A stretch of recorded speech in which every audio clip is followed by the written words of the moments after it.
Oi, pessoal, tudo bom? Hoje a nossa aula vai ser sobre a diversidade dos fungos. Tá? Esse conteúdo vocês vão encontrar ali no capítulo 19, entre as páginas 15 e 20, tá? Para poderem acompanhar as explicações também. Bom, o reino fungi, né, que é aquele que abriga todos os fungos conhecidos, é um reino de muita diversidade, né, de muita biodiversidade. Então, existem entre os fungos aqueles que são pluricelulares, né, ou multicelulares, que são fungos formados por muitas células, e existem os fungos que são unicelulares também. Tá? Entre os pluricelulares, nós temos aqui aqueles que são macroscópicos. Né? Aqui no primeiro momento a gente tem uma foto de um fungo lindíssimo, a Amanita muscaria. Ele é um fungo alucinógeno, né? E então ele não é próprio para consumo. Né? E aqui ao lado a gente tem um outro tipo de fungo também macroscópico, que são as orelhas de pau. Tá? Esses fungos, esse tipo de fungo ele é bem comum no ambiente, cresce geralmente assim sobre restos de troncos em decomposição. Tá? Já aqui nessa região embaixo do slide, nós temos os fungos que são microscópicos, multicelulares, mas microscópicos. Então, existem alguns que são utilizados para a fabricação de queijo, por exemplo, né? Como o Mucormier. E aqui nós temos outros dois fungos microscópicos bem comuns assim no ambiente, tá? E que acabam também infectando a nossa comida. Provavelmente vocês já viram em algum momento.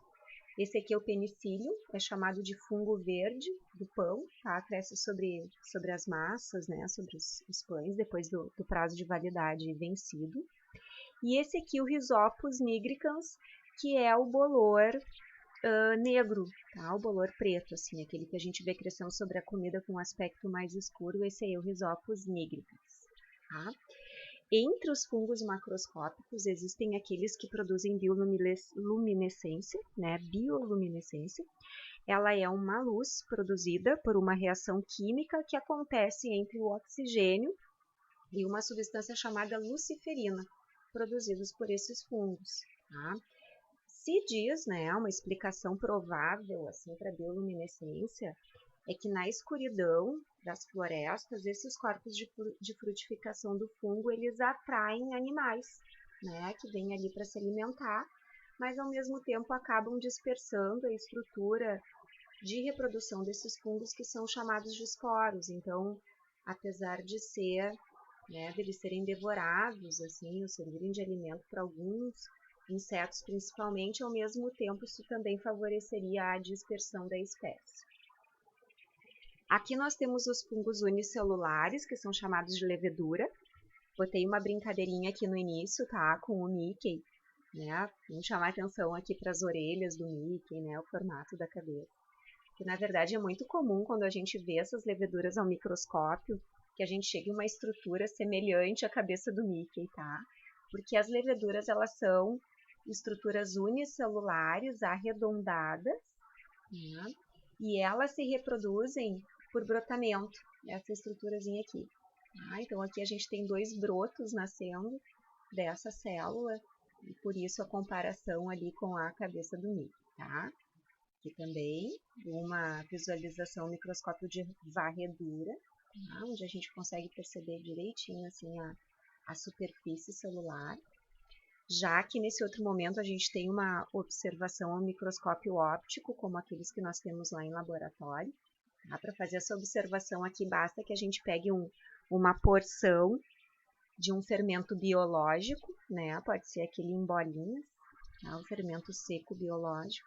A gente dissolve o fermento em um pouquinho de água doce e leva ao microscópio. Então a gente vai perceber as células ali com os brotos, tá?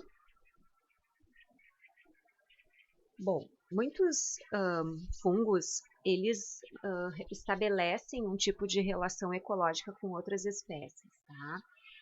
Nós temos aqui como exemplo os líquens. Os líquens são associações simbióticas entre alguns fungos e algas, ou com cianobactérias. Tá? Então, aqui a gente tem diferentes espécies de líquens.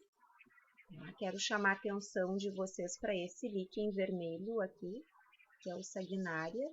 Ele é um líquen bioindicador da poluição atmosférica, porque ele só cresce e só se desenvolve em ambientes onde o ar é puro. Né? Então, havendo esse fungo, a gente sabe que o ar naquela região é puro.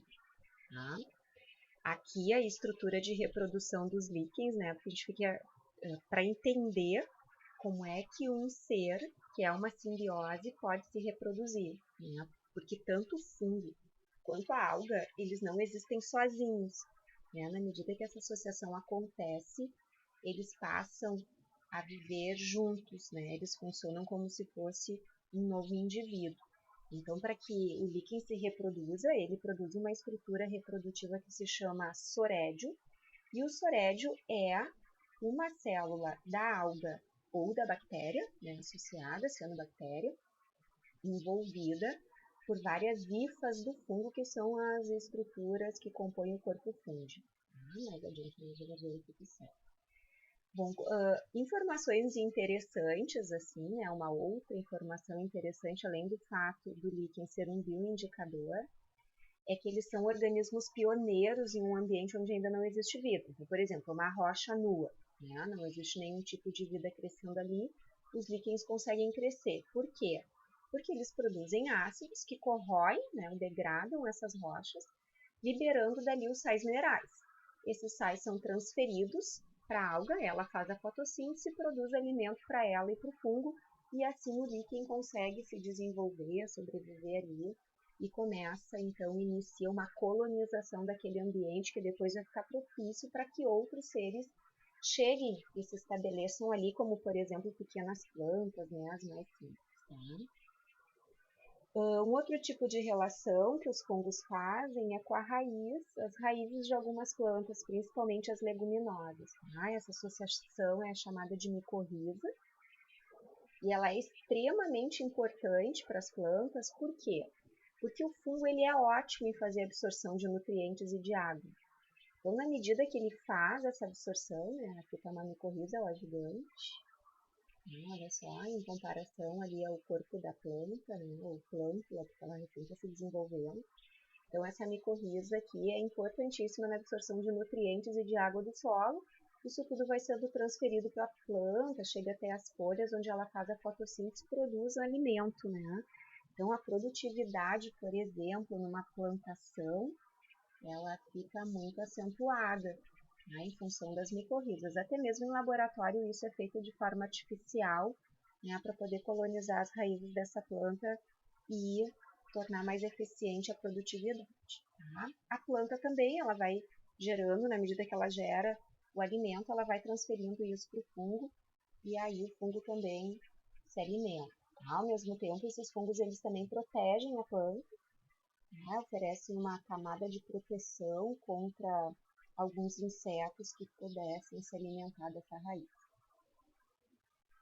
Bom, alguns fungos também fazem uma associação de infecções, tá? Tanto com animais quanto vegetais, né? Vocês devem conhecer algumas micoses de pele, de unha, né? De cabelo, tá? E aí, então, são infecções fúngicas, tá? Esses fungos, eles se aderem às células e se alimentam ali da matéria orgânica, tá?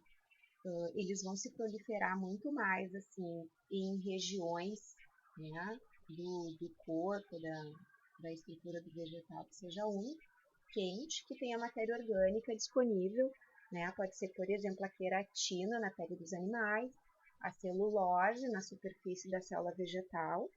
Então, uma forma que há de prevenir micoses, como, por exemplo, né, o fungo de unha, a caspa do cabelo, a frieira entre os dedos, é evitar deixar essas regiões úmidas, né? Ficar sempre bem, evitar andar descalço em pisos úmidos, públicos, enfim. As pessoas imunodeprimidas, aquelas que estão do sistema imunológico reduzido, né, por algum fator, por exemplo, os aidéticos ou alguém que faz um tratamento contra o câncer, são pessoas mais suscetíveis aos fungos. tá? Porque o sistema imunológico não consegue fazer essa defesa de forma eficiente. Importante, assim, no comércio, né, foi a descoberta, principalmente dos antibióticos, que são substâncias produzidas por alguns fungos, né? O fungo penicillium, que nós vimos lá no início, eu chamei de bolor verde, ele produz a penicilina, né? Naturalmente, esse fungo espalha a penicilina ao seu redor, no ambiente onde ele se estabelece, para impedir o crescimento das bactérias. Então, isso evita a competição por alimento, por espaço no ambiente. O homem hoje, já há algum tempo, comercializa, né, a penicilina como medicamento. Tá? Então, aqui existe um experimento feito em laboratório, em que aqui a gente tem o fungo, né, o penicillium crescendo, foi inoculado bactérias na superfície dessa placa, e a gente vê que ao redor do fungo, onde ele espalha a penicilina, as bactérias não conseguem crescer. Tá? Então, é assim que funciona. Então, aqui a gente termina, né, a nossa apresentação sobre a diversidade dos fungos. Vocês têm uma atividade do livro para fazer, né, que eu coloquei em anexo, uma folhinha anexa. É importante que vocês façam a leitura, que acompanhem as figuras, né, para que vocês tenham uma outra forma de se informar também.